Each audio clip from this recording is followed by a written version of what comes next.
This is episode 31 of Ethics and Culture Cast from the DeNicola Center for Ethics and Culture.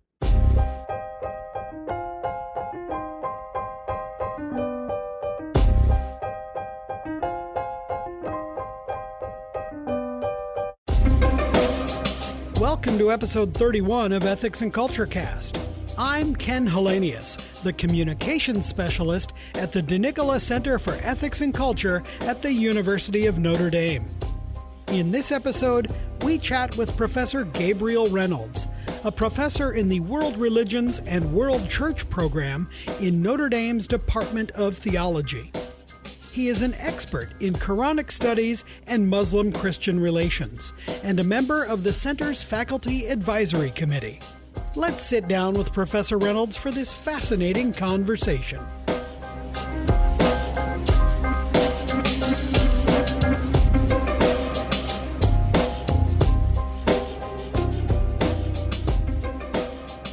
Gabriel Reynolds, thank you very much for coming to be with us. Thank you. I'm delighted to be here.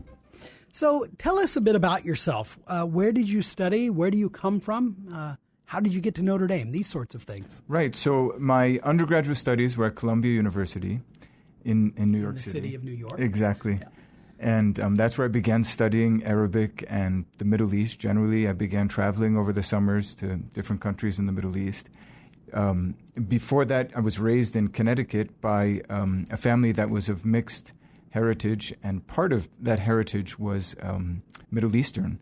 So my mother is from a Syrian family. She was actually raised in Boston, but if you go back far enough, you get to Damascus, Syria.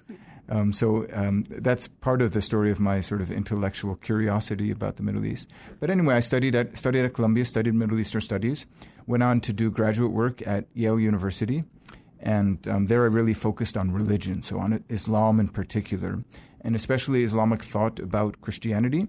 And I finished my PhD in 2003 and was lucky enough to be hired by Notre Dame, and I've been here ever since. Wow. So this is your kind of first professional job. First and only job. And only That's job. right. Well, that's good. That's great. Yeah. What do you teach? So my teaching stretches from the Introduction to Theology class here at Notre Dame, which is known as Foundations of Theology. So that's mostly with freshmen, and all the way up to PhD seminars. So that first course, Foundations of Theology, is a challenge because it's within the core curriculum of Notre Dame, which of course is rooted in the Catholic mission of the university. So in that course, we focus principally on the Bible, also early church thought, so the early councils and things like that. Yeah. So that's a bit of a stretch for me because I'm really trained as an Islamicist, although I am a Catholic. And then most of my other courses engage with Muslim-Christian relations or Islamic studies in some way. I teach two different courses that have to do with dialogue between Muslims and Christians, one for undergraduates, one for master's students. Mm-hmm. I teach a course on the Quran and the Bible, which I'm teaching this semester, which is really closely related to my research over the past several years, so I feel a little more comfortable there. And then I've done a couple of different courses on the PhD level, but the one that I teach most regularly is a really critical introduction to scholarly debates around the origin of Islam. Mm-hmm. So that's called Islamic Origins. Then one further class that I've taught at Notre Dame Center in Jerusalem, it's called Tantour, is on the Holy Land, and in particular, Muslim and Christian experiences, perspectives on the Holy Land through the centuries. Yeah. Well, and you kindly helped prepare our student pilgrims. You gave us a kind of a very crash course introduction to our pilgrims who made the trip to the Holy Land here for spring break, and I was happy to sit in on that as well. How many times have you been to the Holy Land and to Jerusalem? Yeah, I've lost count, not because I've been there dozens of times, right, but it's been 7, 8, or 9 times. I went for the first time. It was very memorable. In 1993, I was studying in Jordan, studying Arabic for the summer, and I took a combination of buses and shared taxis and got from Amman, over the Jordan River and crossed into the Holy Land, and then went up to visit friends in Bethlehem and went to the Holy Sepulchre for the first time. Mm-hmm. So that was very memorable. And then since coming to Notre Dame, I've been back to I think I've taught 3 or 4 different intensive courses in the Holy Land. So it's been a place that's been really formative for my thinking about interreligious relations. Yeah. What is the importance of Jerusalem for Muslims? I mean, it's kind of obvious that that's where Christ died, and obviously it's the home of the temple for the Jewish people, and it's where Jesus lived in that area and where he had his passion. What's the importance for Islam? Right, that's a really good question. It's important to emphasize that Jerusalem is a sacred city for Muslims as well. Mm-hmm. Of course, observers might have noticed the conflict over places like the Temple Mount, which for Muslims is called the Haram al-Sharif. It's where that building with the golden dome sits, known as the Dome of the Rock. So it is indeed important, and it's principally connected to a story which takes place during the lifetime of the Prophet Muhammad. So Muhammad lives from 570 to 632. He's called to prophethood in 610. And for his first about 12 years of his preaching, of his prophetic career, he's in the city of Mecca. And Islamic tradition tells us that at some point during his preaching in Mecca, a miraculous occurrence took place by which he was transported from the city of Mecca all the way to Jerusalem in a miraculous way. Some stories speak of a beast, some sort of horse-like animal that had wings. It even gets a name. It's Burak. And so he travels to Jerusalem on this animal. He sort of settles on what is now the Temple Mount.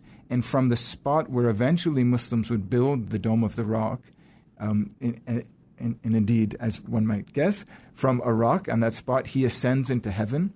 And he there meets all of the, or many of the earlier prophets, and even has a sort of beatific vision, a sort of encounter with God. So that sort of rendered that spot sacred to Muslims. It's the site of Muhammad's ascension to heaven. But it's also worth adding just very briefly that Muslims also generally embrace the stories we know from the Bible about earlier prophets. And so they recognize for that reason, too, that the Holy Land in Jerusalem in particular is sacred. Well, now, you've made reference there to there's Islamic traditions, and then there's the sacred text itself, the Quran. Your newest book is The Quran and the Bible, Text and Commentary. It's a master kind of reference work that brings together both the text of the Quran and parallel texts from outside Quranic tradition, like the Bible and extra-biblical texts. This sort of work shows a mastery of not just the sacred text itself, the Quran, but also so much other reading that you can read through and draw these parallels. How do you assemble a work like this? Right. So with how a lot long of, did it take? Yeah, with a lot of help from friends, first of all, and it took a long time. Yeah. So this is a project I was working on for about 5 years. Okay. And in some ways it's a very simple book because it simply presents an English translation of the Quran. It's not my translation. It's done by a Muslim scholar named Ali Kuli Karai. So with his permission, we used his translation. And then what I added basically is I assembled together intertexts, so texts from, as you mentioned, the Bible and parabiblical tradition, which are related to particular passages of the Quran. So I sort of selected those, put them in the right places, and then added the commentary which shows how the Quran is connected to these biblical texts. But I would add, I was able to advance with this project principally because I've had fruitful relationships with scholars throughout the world who also work on the Quran and the relationship between the Quran and the Bible. I've been very active with a group called the International Quranic Studies Association, and tried to keep up with all of the writings in the field and sent the book out when it was in manuscript form to many, many colleagues. I mean, part of the problem, the reason why you need sort of a team to work on this sort of project is the Quran is not in conversation with the canonical Bible. So it's not as though Muhammad or whoever the author of the Quran was, sat down on a desk, opened the Bible, started reading through it, and copying down important passages into the Quran. That's definitely not what happened. Okay. Instead, we have the whole world of late antiquity. Again, Muhammad is was working in the early 7th century, and this is a time where all sorts of biblical traditions are circulating. But in Arabia, the Bible itself had not yet been translated into Arabic. Oh, wow, okay. So if you're going to access the Bible, it's through these oral traditions. And you may not distinguish between what is canonical, like what is actually in the Bible, and what is parabiblical, what are traditions that have sort of built up through the centuries to add to biblical data. And so, and all of that information circulates in a number of different languages, right? The principal language in the Middle East spoken by Christians and Jews is some form of Aramaic, but there are actually different forms for Christians and Jews. And then there's Greek, which is, thanks to Alexander the Great, had been around for centuries and was sort of a layer on top, sort of for official purposes. Even Latin had a certain role. But then there are languages that we may not know so well, especially Ethiopic, which enters into Arabia from the south, not from the north. So there's a complicated array of languages, and you really need help to get a handle on the whole situation. Sure. And these are not languages that you're necessarily conversant in? I can handle a couple of them. Yeah, but not all of them. No. You make reference there to participating in kind of Muslim-Christian dialogue, too. I'm kind of interested, what's the state of Muslim-Christian dialogue these days? So it's sort of a mixed picture. In some ways, we're living in a time where there's more connection, more conversation, more discussion, more dialogue between people of faith. And, the Holy Father, Pope Francis, has been particularly active in recent months. He has been to Abu Dhabi in the Gulf, and there actually signed a document on so-called the Human Fraternity document with the Grand Imam of the most important Sunni Muslim institution, which is known as Al-Azhar, which is actually in Cairo. So they sort of met together in Abu Dhabi. He's also been to Morocco. So there's lots that's going on, and the Catholic Church in particular is engaged or at a level which it's never been engaged in before in dialogue with Muslims. I don't know how far we want to go there, but some people feel that whereas, for John Paul II and Benedict, there was a particular commitment to advancing the conversation with Jews and rectifying some of the historical wrongs that had taken place there, that Pope Francis really has a particular calling towards dialogue with Muslims. Anyway, so all that is good, and there's lots that's going on, although there's a little bit of controversy there as well.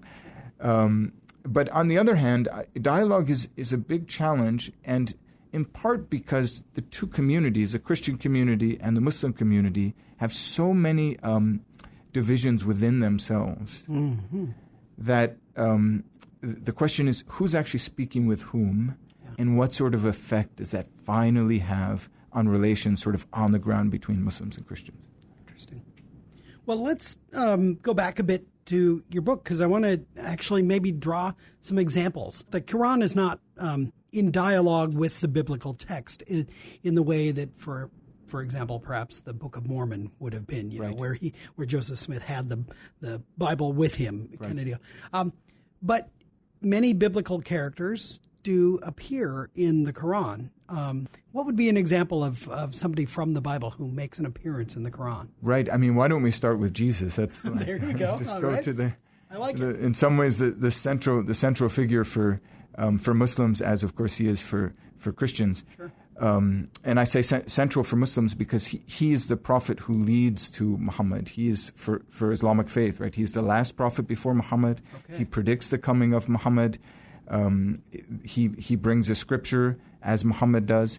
So he's very important to the Quran. He's only mentioned by name 25 times, but the way he's mentioned is really important, in part because we see Christian terminology adopted by the Quran and adapted to a new theological framework. So, for example, in Quran chapter 4, verse 171, the Quran, which is generally articulated in the voice of God himself, it declares about Jesus that he is a word which God has cast into Mary, and he is a spirit which comes from him. So he's a word and a spirit. This is very intriguing language. Sure. But that same verse also speaks to Christians and says, do not say three, simply believe in God and his messengers.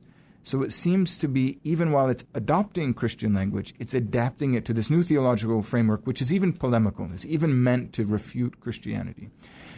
So that's sort of on the theology. But we also have a lot of allusions to Christian stories. So some of the miracles that Christians may know from the New Testament, such as Jesus healing lepers or healing the blind or even raising the dead, are mentioned in the Quran. However, when they're mentioned, most often the Quran usually adds, he did this by the permission of God. Okay. So not by his own power, right. by God's power. Right.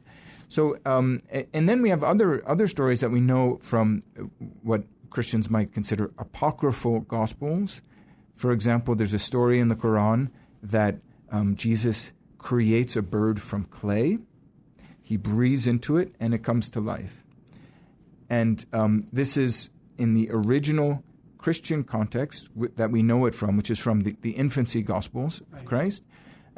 It's meant to show the creative power of Christ, right? As God himself created Adam from clay and breathed into him the breath of life, so Jesus, who is God incarnate, does the same thing with this little bird, right? But in the Islamic context or in the Quranic context, that little phrase is added, by the permission of God. Okay. So that it's no longer meant to redound to his divinity, right. but simply as a miracle. It's a really cool miracle. Yeah. Yeah. Interesting. You mentioned Mary is named as well. Yes. And so what's her role in the Quran as well? Right. So Mary is very important to the Quran. Some people have noted that there's more material on Mary in the Quran than there is in the New Testament. That's true. And in fact, there's also a lot of convergence between Christian doctrine on Mary and what the Quran says about Mary. For example, the Quran accepts the virgin birth of Christ. It may even accept the Immaculate Conception of Mary, because there's a verse in chapter 3 of the Quran which actually has the mother of Mary, mother of Jesus, whom Christians know by tradition as Saint Anne. She dedicates that which is in her womb to God and asks protection from Satan, which to some observers is an allusion to Mary being conceived without sin, somehow having a sort of protection around her. In any case, the virgin birth of Christ is emphatically accepted and taught by the Quran. And so we have the story of the angel visiting her, Quran chapter 3, verse 45, but again in Quran chapter 19, which incidentally is a chapter which is named simply Mary, speak of the Annunciation and the power of God to create Jesus in her womb in a miraculous way. And so in that way, Mary is sort of a figure that can bring Muslims and Christians together. Wow.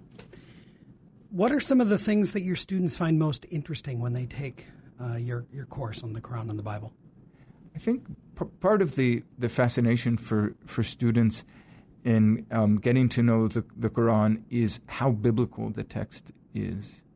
Some people might think of the Quran as this scripture coming from the desert of Arabia, maybe from a pagan context, maybe only distantly related to Judaism and Christianity. But when you begin to read the text, it's filled not only with biblical characters, but also with biblical language and even, for example, biblical cosmology, its fundamental vision of the world. So, just to return for a moment to the biblical characters, It's not only Mary and Jesus, but from Adam. So we have the story of the creation of Adam and his fall, although Muslims wouldn't really accept the theological notion of a fall or original sin, but you still have a story of a fall. Actually, in the Quran, it's literally a fall, because the garden is imagined to be in some celestial realm above the inhabited world. So Adam, after being tempted by Satan, he and Eve, although she's not named, and Satan, they all fall down from this celestial garden to the earth. So, but characters from Adam and Noah, we have the flood story. Abraham, Moses is very important. He's named more than any other character in the Quran, on to not only Jesus and Mary, but also Zechariah and John the Baptist. They're all in the Quran. Wow. And I just add to that the very notion that is at the heart of the Quran, which is prophetology, the idea that God chooses one man.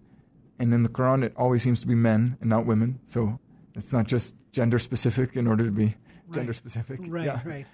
The idea that God would choose one man, give him a scripture, which he would deliver to the people, and that would be the medium of divine communication and ultimately of salvation. Because salvation in Islam is your fidelity to the prophetic revelation.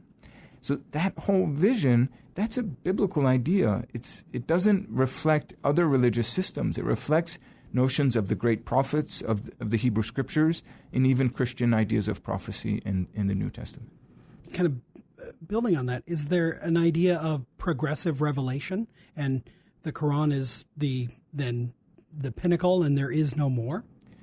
So definitely to the latter part of that, Ken, that's really important to emphasize. For Muslims, the Quran is the final revelation. There can be no prophet after Muhammad. Okay. And every once in a while, throughout the history of Islam, there have been figures who have appeared and claimed to be prophets, and it's caused big trouble. So there's actually a movement some of your listeners may be familiar with known as Baha'ism. Yes. So the Baha'i faith, that emerges in the 19th century in Iran from a figure, Baha'u'llah, who claimed to be a prophet. And Baha'is they've thrived in the West, but not in the Islamic world where they've been harshly persecuted. So, but in terms of progressive revelation, that's an interesting question which scholars really debate, because in some ways, a contrast between the Bible, at least as it's read by the church, and the Quran is the stories of the prophets in the Quran seem to be more cyclical. That is, we seem to have type and prototype. So the story that we have, for example, about Noah or about Lot, even about Moses and maybe about Jesus, although there's a little more texture to the Jesus material in the Quran, they all seem to anticipate the story of Muhammad himself. And some scholars would go so far as to say the Quran is, as Islam is monotheistic, the Quran is monoprophetic. You have all these different names of prophets, but they're really prototypes of Muhammad. We really only have one prophetic figure in the Quran. I'm not sure if that really makes sense. No, it does. In the same sense that we say, the rock was Christ, that we read, like, for example, in the letter to the Hebrews, drawing on this idea of the types of the Old Testament pointing to Christ. Right, exactly. So same kind of a parallel idea. Yeah. Okay. Interesting. Yeah. Well, this is absolutely fascinating. Where could a general reader get an introduction to Islam? So, at the risk of self-promotion, right? I would start with a book that I wrote called The Emergence of Islam, which is published with Fortress Press, which is a good place to start, I think. And then if people are particularly interested in the Quran and the Bible, this book by Yale University Press, Quran and the Bible, would be good as well. I think there are other important resources out there. Andrew Rippin has written a good introductory book. For a Muslim perspective, there are a couple of different places one could go. I would probably start with the writing of Mustafa Akyol, who appeared at Notre Dame in the fall, this past fall. He was at Notre Dame. But he wrote a very interesting book called Islam Without Extremes, which offers the perspective of a Muslim committed to notions of religious liberty, and along with a general introduction to Islam. Excellent. Well, one thing I didn't ask you, and maybe we'll end with this, is what's your relationship to the Center for Ethics and Culture? Right. Well, I should say the DeNicola Center for Ethics and Culture. Indeed. Yeah. First of all, I'm a big fan. So I'm really grateful for all of the activities and the presence of the center, and its not simply its presence, but it has sort of an effect that spreads throughout the campus among our undergraduate students who are affiliated with the university. The great conference that takes place in the fall, which is an annual event on everyone's calendar. But in fact, I'm a faculty affiliate and have been involved in different pro-life activities that the center sponsors, and do my best to get to the March for Life in January each year. And I'm very grateful for the work of the center and delighted to be able to speak with you as well. Awesome. Well, Gabriel Reynolds, thank you kindly for coming to be with us. Thank you.